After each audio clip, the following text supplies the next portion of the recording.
On va passer aux questions. J'ai un petit peu coupé Tariq parce que j'ai envie que tout le monde participe et puisse. Je ne sais pas si tout le monde pourra poser une question malheureusement, mais qu'un maximum de personnes puissent profiter en tout cas des questions des autres. Donc je vais passer le micro. Qui a envie de poser une question à Tariq?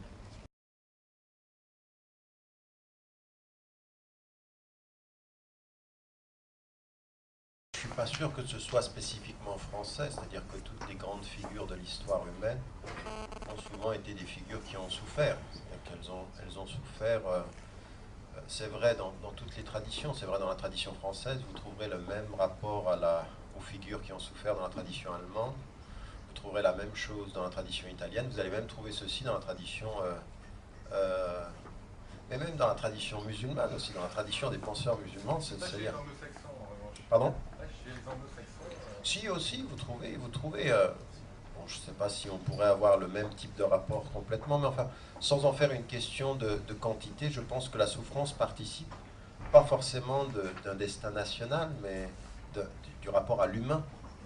C'est profondément humain, ces figures qui souffrent et qui font l'histoire. Ce que dit, alors j'ai oublié d'en parler, mais ça aussi, ça a été un des êtres, je pense en termes de rapport aussi à la question visionnaire. Victor Hugo, dans La Légende des siècles, c'est ça qu'il dit. D'une certaine façon, il y a deux choses. Je veux dire, même Baudelaire, car c'est vraiment, Seigneur, le meilleur témoignage que nous puissions donner de notre dignité, que cet ardent sanglot qui roule d'âge en âge, il l'écrit dans Phare. Et Phare, c'est les phares de l'histoire. Et donc il termine par la souffrance de tous ces phares, elle donne sens, et qui vient mourir au bord de votre éternité. Donc il y a cette dimension, elle est profondément humaine, elle façonne des destinées, elle façonne des nations, euh, mais elle est la vie en fait. Toute la question que vous posez derrière et qu'on doit se poser derrière, c'est pas si la souffrance participe des destins collectifs ou des destins individuels, c'est quelle réponse on lui donne. Qu'est-ce qui fait que tu souffres? La vraie question, elle est celle-ci, puisque Schopenhauer, lui, donne une réponse dans la tradition où se la rapproche du bouddhisme, vivre c'est souffrir. Nietzsche il reprend ceci, et aimer, vivre c'est aimer, et aimer c'est souffrir, c'est-à-dire que même aimer c'est souffrir. Si quelqu'un vous dit j'aime, je suis heureux, j'aime, je dis d'accord. Je vais dire d'accord, tu aimes. Le moment de cette plénitude, c'est un moment qui ne sera comptabilisé, vécu, traduit que par cette souffrance qui va l'accompagner toujours. Aimer, c'est souffrir, puisque de toute façon, aimer, c'est quitter. Et vivre, c'est quitter. Donc, c'est quelle réponse on donne à ça? Quelle réponse on donne à la souffrance? Et c'est la vraie question que posait Nietzsche, c'est la vraie question qu'on doit poser aux nations. Est-ce qu'on cultive le sens de la culpabilité? Et c'est pour ça que Nietzsche aimait, comme Rimbaud, quand il renvoie le Christ, quand il renvoie la pensée du Christ, c'est pourquoi? C'est vous dites que ma souffrance est ma culpabilité, comme je deviens vieille fille de manquer de courage d'aimer la mort. Vous dites que je suis coupable. C'est-à-dire que c'est ça sa réalité. Le texte qu'il écrit, La saison en enfer, c'est j'écris du fond de ma culpabilité. Je suis de race inférieure de toute éternité. Je suis de ces exclus. C'est la culpabilité que vous m'avez renvoyée. Et il se retourne vers qui? Il se retourne vers les Grecs. Comme Nietzsche, au même moment, pratiquement à la même époque. Pourquoi? Parce que Nietzsche dit le peuple grec est le seul peuple qui est fait de la souffrance humaine, qui est protégé avec la souffrance humaine la question de l'innocence. Pourquoi? Parce que même les dieux grecs, ils souffrent. Et par miroir, si les dieux grecs souffrent et que l'homme souffre, donc ma justification, elle est dans ma souffrance, jamais dans ma culpabilité par rapport à ce que Dieu demanderait. Quand Dieu dit que ma souffrance est ma faute, eh bien je suis un coupable né, le péché originel. Et ça, c'est vraiment une question qu'il faut vraiment... C'est pour ça que moi je répète souvent que dans ce que j'ai compris de la tradition musulmane, c'est qu'il ne fallait jamais sauter l'étape de l'innocence originelle. Jamais. Qu'on n'est jamais coupable avant d'avoir été innocent. On est innocent et responsable. Quant à la culpabilité, on verra plus tard. Mais ça, c'est déterminant dans le rapport à la souffrance. Déterminant. Ça veut dire le rapport à l'humain.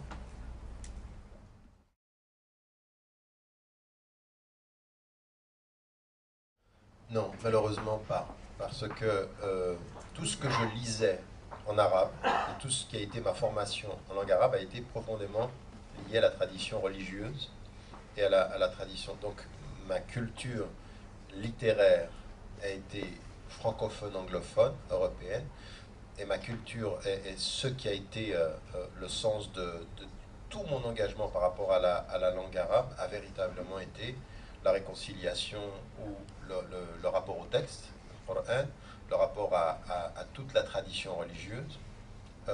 Et dans la tradition, vous ne pouvez pas être dans la tradition religieuse sans toucher à la tradition esthétique, à la poésie, parce que les grands savants étaient toujours dans ce rapport aussi à la citation de la poésie, tout ça. Mais ça a été cet univers-là surtout, c'est-à-dire que c'est vrai que ce qui a été déterminant pour moi, c'est que les deux langues complétaient les deux univers, et que la majorité de ce que j'ai pu, ce à quoi j'ai eu accès dans la langue arabe, ça a été vraiment les tafassirs, le faire, toute la tradition. Quand je suis parti en Égypte et que j'ai fait parce que moi j'ai fait une formation des ijazat dans cette discipline, le poème que j'ai commencé à apprendre par cœur, c'était Alfiyat ibn Malik, qui était sur la grammaire et qui était profondément d'abord de la connotation religieuse.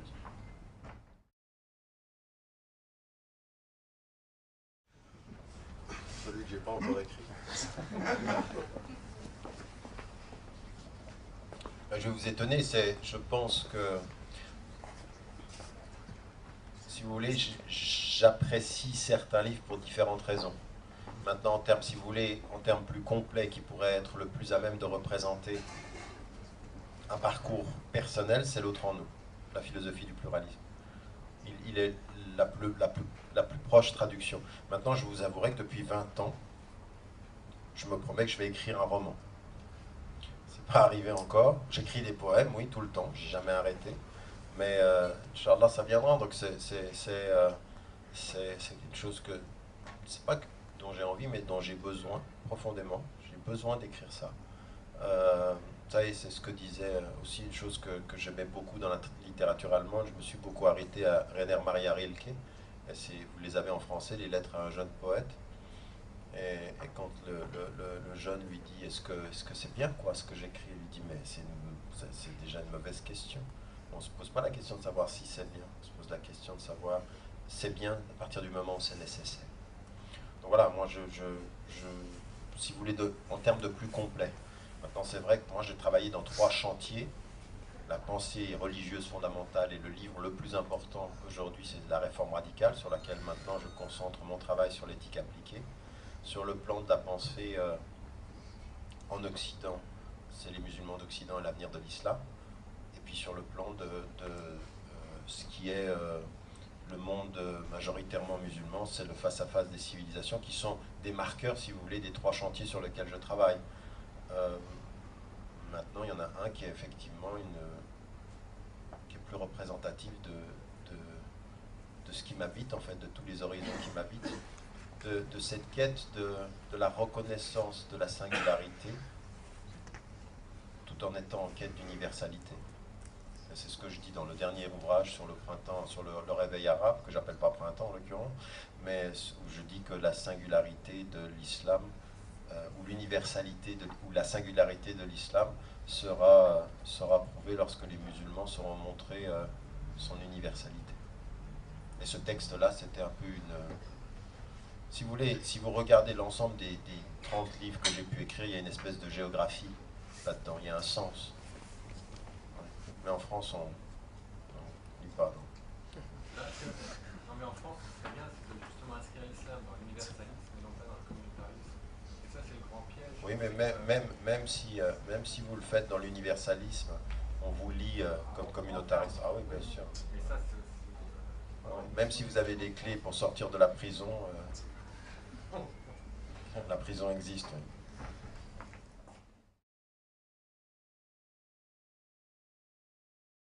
C'est la similarité. Je veux dire, je suis trop de l'intérieur. C'est-à-dire que quand je parle, il n'y a pas les moyens de dégoupiller ni l'accent, ni la référence. C'est-à-dire que je suis dans le même univers de référence, mais je dis autre chose. C'est-à-dire, je parle à partir du même moyen, mais je propose une autre substance. Alors ça, c'est intolérable.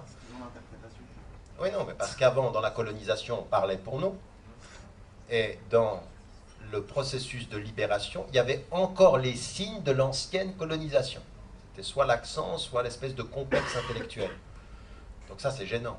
Quand il n'y a ni les signes de l'ancienne rapport de dominé, ni les éléments de répéter ce que dit le dominant, ni les signes de répéter la substance en montrant. Parce qu'il y en a, on voit bien dans leur mode d'expression qui sont décomplexés de la langue française. C'est-à-dire qu'ils en rajoutent tellement en termes de floriture. Il se dit, oui, il veut tellement montrer qu'il maîtrise la langue française qu'on voit bien qu'il a envie de l'être. Et donc ça, c'est ça, cette similarité. Et puis l'autre élément, c'est effectivement de cette pensée critique, c'est-à-dire de dire vous n'avez pas le monopole ni du sens ni de la réponse. Et qu'il y a d'autres propositions. Il y a d'autres... alors c'est ces deux éléments-là, sans compter une chose qu'on m'avait dite, et il faut la comprendre, elle est vraie, il faut l'entendre, elle est vraie. Je serais plus accepté en France, il y a des sujets que j'évitais. Et en particulier la question palestinienne. Vous faites ce que vous voulez, vous le mettez à l'endroit, à l'envers, c'est une réalité. Moi, on est venu me dire, des gens qui sont haut placés, je veux dire, des pontes, des médias français, ils me disent, boucle-la sur la Palestine. Tais-toi. Pourquoi? Parce qu'il y a des champs d'influence et d'idéologie. Donc vous mettez ces trois choses-là ensemble, et je ne me tairai jamais sur la Palestine, mais parce que je ne me tairai jamais sur la question de l'injustice. C'est-à-dire que l'injustice, c'est la seule façon pour moi d'être un être humain, c'est de la porter, mais la seule façon d'écrire de la littérature. Je veux dire, mais qu'est-ce que ça veut dire? Écrire de la littérature et se taire sur l'injustice, mais faut faire de la pétanque.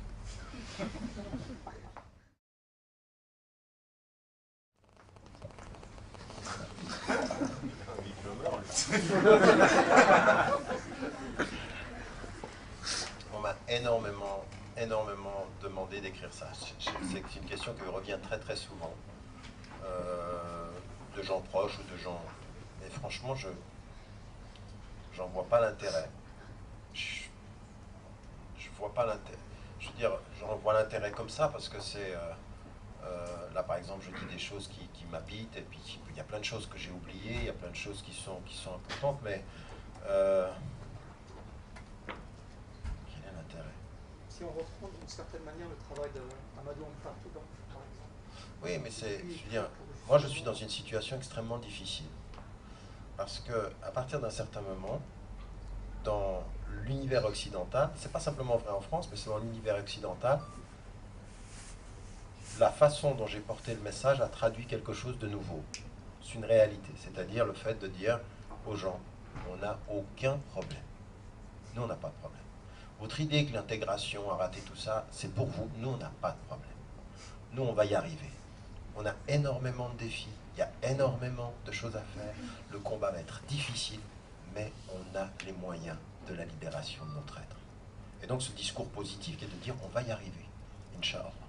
Donc, ce dont je suis fondamentalement persuadé, je suis profondément pessimiste sur... mais vous savez, quand avant, je disais, même aux États-Unis, je leur disais, mais ça va être difficile. Et toutes ces façons d'interdire les gens, de les critiquer, tout ce discours raciste contre les musulmans ou islamophobes, tout ceci, ce ne sont que ce que dit le proverbe africain. On jette des pierres sur l'arbre quand il porte ses fruits. Continue. Nous, on avance. Et il faut avancer avec sérénité. Donc, à partir d'un certain moment, j'ai traduit cette... Moi, je veux dire, en 2000, avant 2001, aux États-Unis, quand je disais aux musulmans, là-bas, américains, je disais, mais soyez des Américains musulmans. On m'a arrêté après 6 minutes. Boucle là, c'est pas notre discours ici. Nous, notre discours, c'est on se bat, on est... C'était pas ça. Là, maintenant, ça... Ils ont compris après 2001, et il y en a qui ont complètement changé. Je veux dire, si vous voyez ce Hamza Youssouf, par exemple, c'est quelqu'un que je respecte énormément, qui a changé à 180 degrés. Pourquoi? Parce qu'à un moment donné, il a même dit, lui, j'ai été hijack par j'ai été, comment on dit, détourné par la pensée arabe. Donc on a voulu que je sois plus arabe que musulman. Maintenant il est américain, musulman. Très bien. Mais mon problème, il est celui-ci. C'est la réduction d'un message à une personne.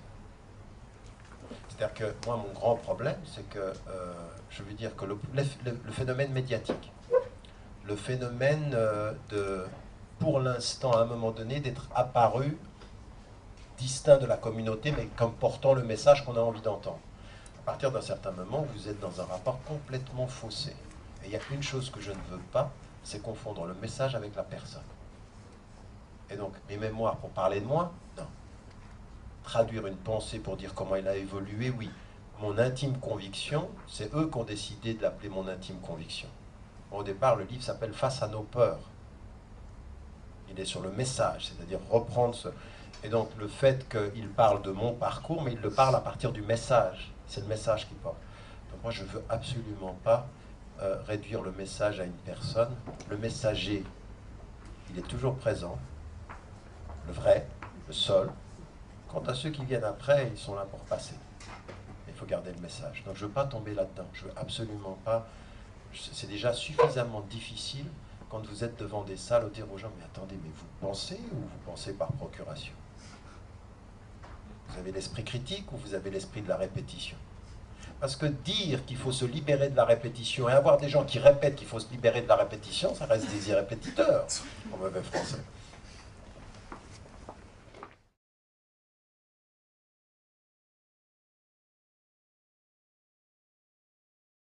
La littérature, elle a joué comme un effet miroir. Elle m'a d'abord permis de faire face à ces contradictions. C'est-à-dire en lisant l'expression artistique, que ce soit la peinture ou la poésie, parce que la poésie, elle a ce site tout à fait particulier, de pouvoir l'exprimer de façon tout à fait singulière. C'est-à-dire que ça a fait l'effet de miroir. Donc, ce que la littérature m'a d'abord permis de faire, c'est de regarder en face ces contradictions-là, de les assumer. De les assumer. C'est-à-dire de ne pas faire semblant.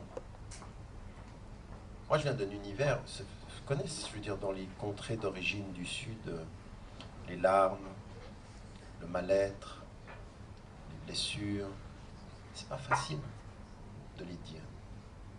C'est pas facile d'être entendu.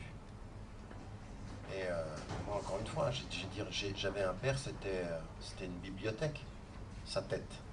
C'était une expérience absolument incroyable, quoi.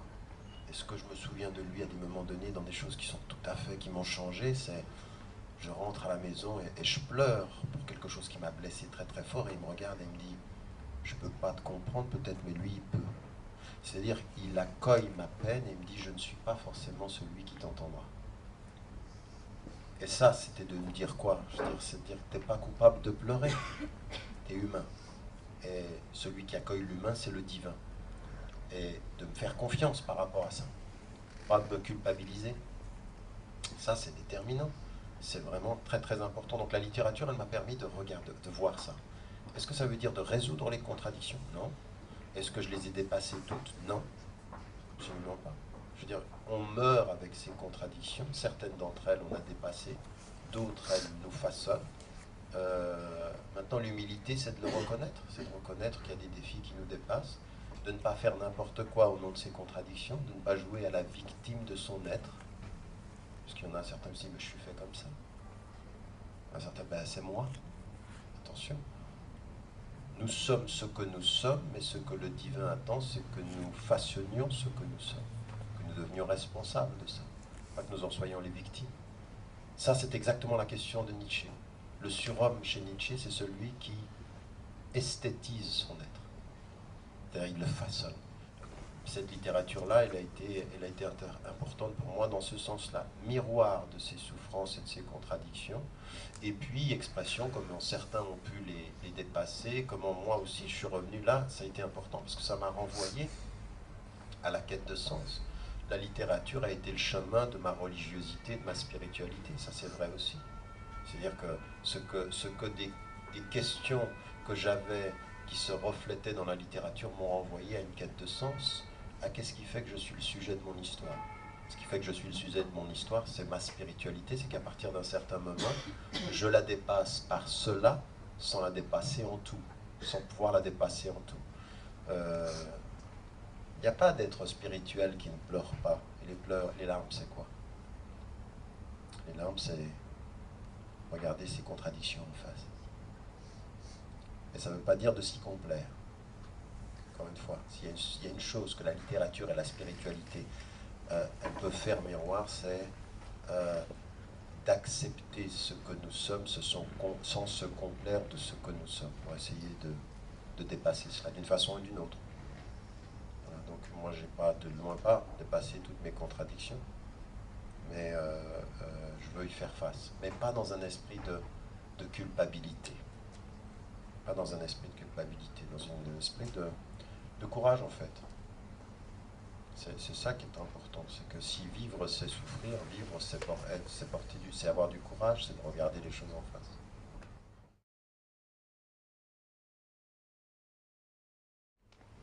Malheureusement, je lis très très peu de romans maintenant sur les dernières années. Je suis pas tellement...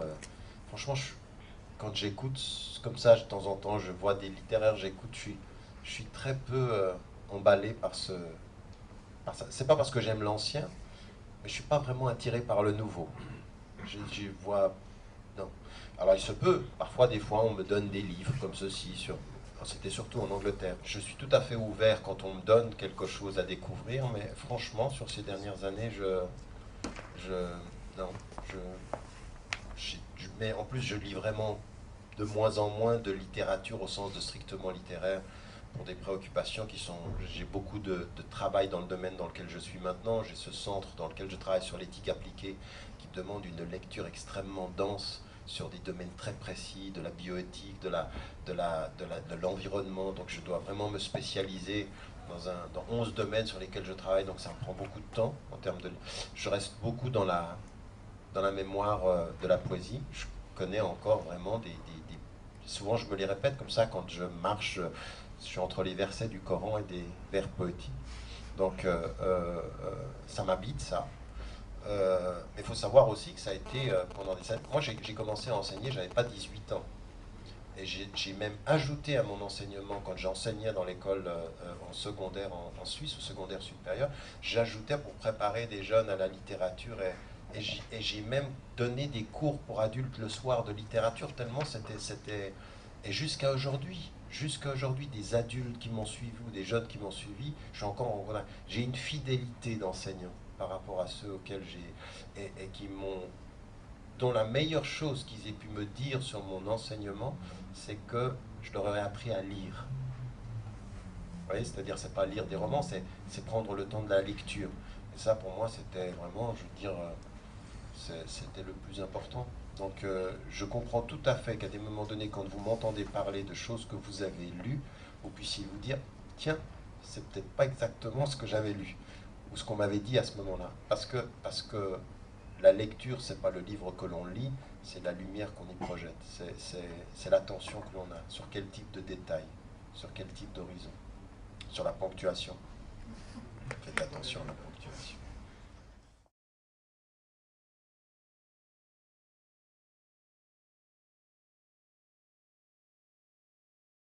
Ben, je ne sais pas de quel âge vous pensez à des très jeunes. Oui, précisément. Les 8-9 ans.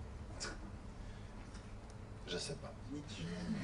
C'est ça mon problème, c'est que tous les auteurs dont j'ai parlé là maintenant, à 8, 9, 10 ans, je ne conseillerais pas. Là, on va les faire de culture française dérangée. Donc, on ne va pas du tout les constituer. Donc, mais par contre, moi, il y a une chose qui a été très très importante, qui m'a permis d'avoir, vous savez, la confiance. La confiance, qu'est-ce que c'est? La confiance, c'est cette capacité en soi et la confiance en l'autre, c'est-à-dire la capacité d'entrer en communication avec l'univers en sachant être bien avec soi-même et sans être dans un rapport de méfiance quant à autrui ou dans un rapport de menace. C'est-à-dire de vraiment l'assumer. Moi, j'ai pas toujours eu ça. À des moments donnés, intellectuellement, c'était pas facile. Intellectuellement, c'était assez violent. C'est vrai. Je veux dire, quand Nietzsche dit Dieu est mort et de dire ce qu'il dit sur la religion et sur toutes les religions, même si sur la fin de sa vie, il distingue entre les religions. Dans la littérature, parfois, des vraies questions sur la souffrance. Mais comment Dieu... La question de Ivan dans Dostoïevski, qu'on reprend dans La Peste Camus. Comment Dieu peut-il vouloir la souffrance d'un enfant? Vous voyez, toutes ces questions, elles ne sont pas faciles, parce que c'est des questions qui vous renvoient aux vraies questions existentielles. Donc, pour les jeunes, il y a une chose qui est aussi importante, c'est pour les enfants de 8, 9, 10 ans, dès le plus jeune âge, il faut penser systématiquement à la réconciliation des univers. Pas simplement d'être dans un, mais de savoir offrir plusieurs. Donc, cette idée que pour être vraiment français, qu'on lui donne que du français, de la littérature française. Non, c'est pas ce que vous avez dit. Non, mais c'est pas ce que vous avez dit. Et c'est même pas ce que j'ai... Non, mais l'attitude que je vois chez certains, en particulier les assimilationnistes, ou ce que j'entends maintenant dans certains nouveaux mouvements qui est des Français qui veulent montrer qu'ils parlent, on est des franchouillards et on est des Français à l'aise, donc on n'a aucun problème à changer notre nom, au lieu de t'appeler Fatima, tu t'appelleras Hélène, etc. Toutes ces bêtises-là, pour moi, c'est pas ça le problème. Le problème, c'est pas de s'appeler Hélène pour être mieux, c'est de pouvoir s'appeler Hélène ou Fatima ou Abdelrahman et dans les mêmes temps avoir les deux univers. Et que ma position par rapport aux jeunes, c'est d'être capable de prendre dans tout ce qui est la production pédagogique pour les enfants, dans les collections Hachette et tout ceci, très très français, de pouvoir leur faire lire ça, et en même temps de pouvoir leur faire lire des choses qui aujourd'hui apparaissent, qui sont de culture française, mais avec le parfum de là-bas. C'est-à-dire que, je veux dire, moi j'ai énormément peur de votre génération, pas de vous en particulier, mais de cette génération. Parce qu'il y a un truc qui a été donné par les parents qui était phénoménal. Ils n'avaient peut-être pas forcément de culture livresque, mais ils avaient un cœur, ils avaient un sang salé. C'était dans leurs veines, le Maroc, l'Algérie, la Tunisie, c'était eux, et ils l'ont donné non-verbalement. Les jeunes maintenant sont devenus français, vous là maintenant, et maintenant est-ce que vous allez être capable de traduire ça? C'est-à-dire non pas de pouvoir dire « sois fier d'être marocain » en bon français, mais vivre, c'est-à-dire c'est être imprégné. Moi j'ai même pris mes enfants, je les ai ramenés en Égypte. Je vais dire qu'en étant de cette culture-là, je suis hyper heureux de voir mes enfants qui peuvent switcher d'un truc à l'autre et qui sont en réconciliation. Et les livres qu'on leur a donnés quand ils étaient enfants, ils étaient de tous les univers, c'était complètement français, et en même temps tout cet autre univers-là, qui est un autre univers. Non pas en leur disant verbalement « sois fier », mais en leur disant non verbalement « c'est toi, tu es ça, c'est ta richesse ».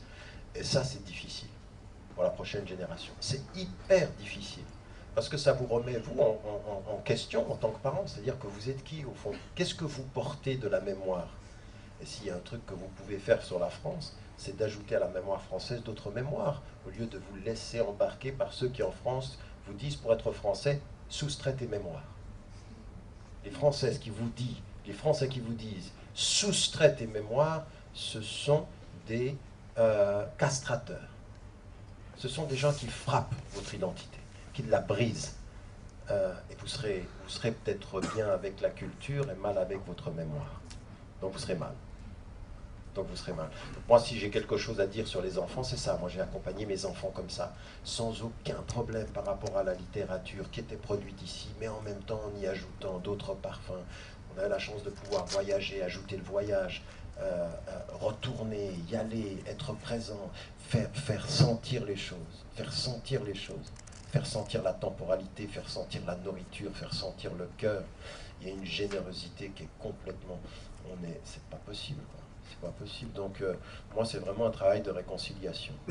C'est difficile pour votre... C'est peut-être beaucoup plus difficile à vous qui avez porté les lettres françaises de porter la culture comme vos parents parfois. Enfin, pas vous qui êtes... Mais en général, ceux qui viennent d'Afrique du Nord. Je suis vraiment très, très inquiet. Quand je vois des générations, certains qui, pour se gagner, se sont perdus. ça, faites attention à ça quand même.